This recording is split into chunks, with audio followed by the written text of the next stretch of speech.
Are we on? Are we on? Good. Hello, YouTube friends, subscribers, and visitors. This is Frosty the Dragon, or Aqua Tiger, as some of you know me.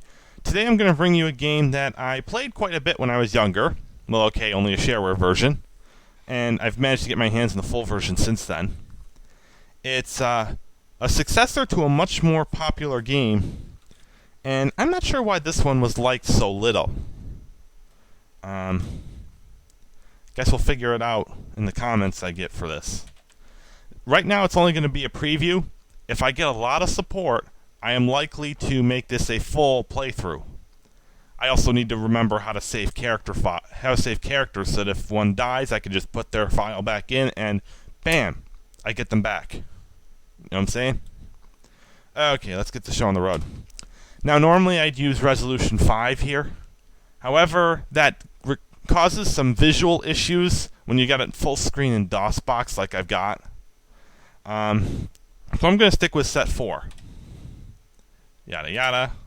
The game is Moraff's Dungeons of the Unforgiven, which is quite related to Moraff's World. I think it's like a spiritual successor, maybe a true successor, I don't know. And, yeah, it doesn't look very different now, but you'll see how it's different later. I'll explain it if I have to. I hate the mouse, so I gotta take that thing off. Okay, let's create a character. Normally, I'd play normal difficulty. Much easier to start with, gets better stats overall. But they can't visit the last module, and if I want to make this a full playthrough, I have to be able to visit the last module. So I have to play the I can handle anything difficulty. Ugh. Gives you a bunch of details about creating the character. It's really suggesting a giant mage. I don't know why. I think that combo sucks. It says a high strength helps a lot in the beginning when you don't have spells and stuff like that. So, races. Now, if you've played Moraff's World, you've probably noticed already that the races are quite a bit different. I mean, you got your stock humanoid, but other than that, I think all of the rest of them are different. I don't know why. But for this first preview, I'm going to start with a rodent. Roll the stats. Now, I got the idea to actually go through with this from someone who did a playthrough of the original Moraff's World.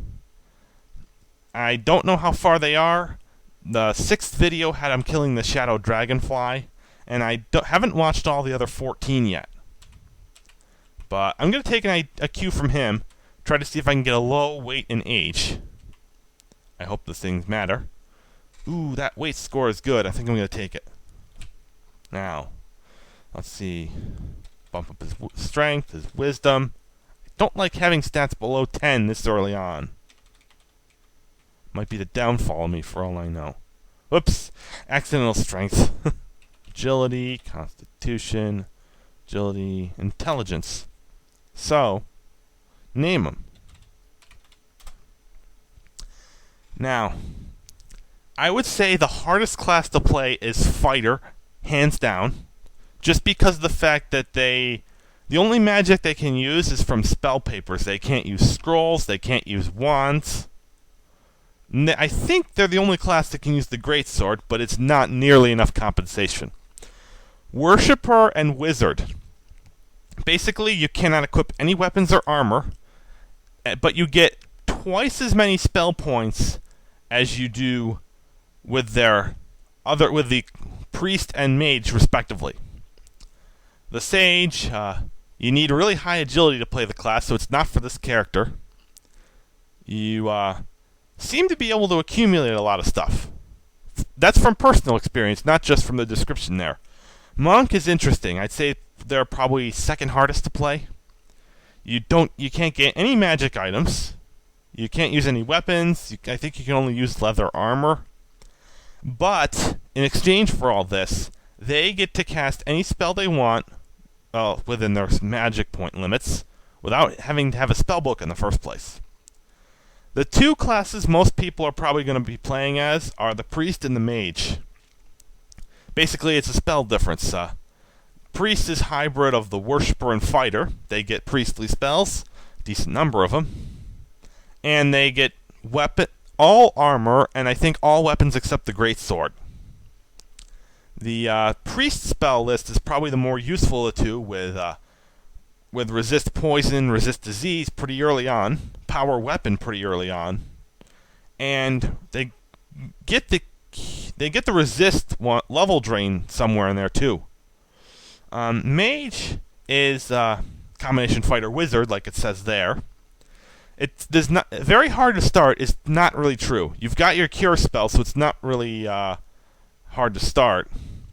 What the mage gets is destructive spells. He doesn't get a lot of the resists until much later than the priest does.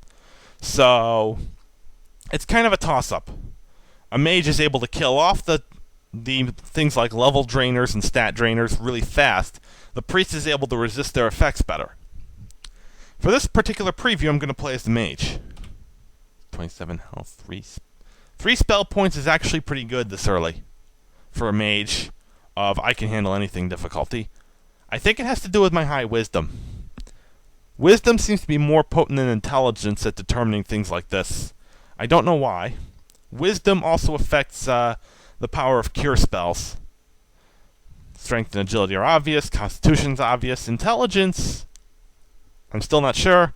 Luck seems to affect random drops and have a slight effect on everything else. You get a much longer set of messages if you're playing normal. Because I'm playing I can handle anything, they assume you know everything you need to know. So, you got your basic... Dang it! A chemical bomb right off a biological bomb right off the bat. Oh my god. I'm not going to be able to handle this guy. Yeah. Go figure. Disease is actually one of the worst things you can have. After like 450 moves, your constitution drains permanently by 1 point. Poison does the same thing for strength. And... yeah. I cannot believe I got disease that early. Oh my god. Basic dungeon crawling, and with monsters you want to let them walk into your range more often than not. Because if they get the first... let me try this again. If you walk into them, and they don't have to walk to get to you, they get a free first strike. So the enter key is your friend.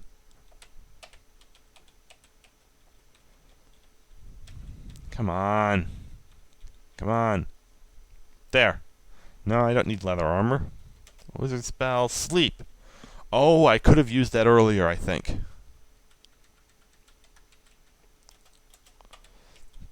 Next battle. I ought to go over something with the monsters.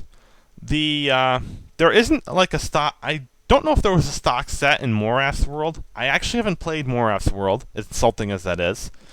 I know in Dungeons of the Unforgiven, there's a few monsters that appear everywhere.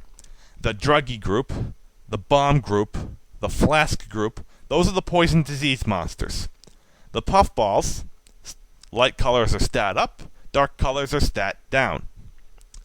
There's also the Giant Ball and Giant Garbage Can, which are the blocker monsters. They have insane amounts of health, and don't really... there's the Garbage Can right now. 51 hit points is high for a level 1 monster. Believe me on this. See if I even survive long enough to explain everything in the game that I need to. Come on. I probably should have healed before I ran into this guy. Oh, wait. Alright, that does it. Cheap tactic. C3B. It's 2 points. Magic Zap is 2 points per level of the caster, plus 1. The plus 1 being to the levels, not to the damage. So it acts like I have 1 point in it. Or whatever. C2C.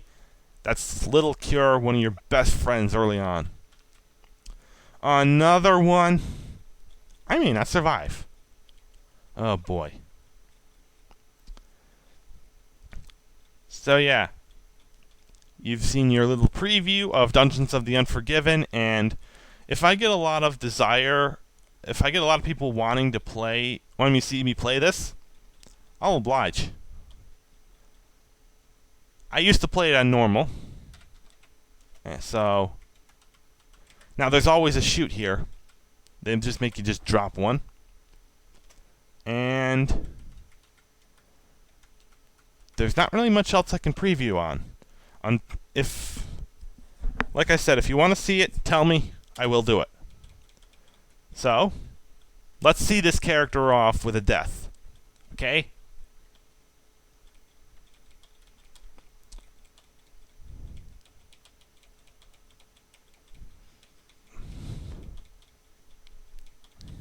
Bye-bye, Rodent Mage. It was nice knowing you.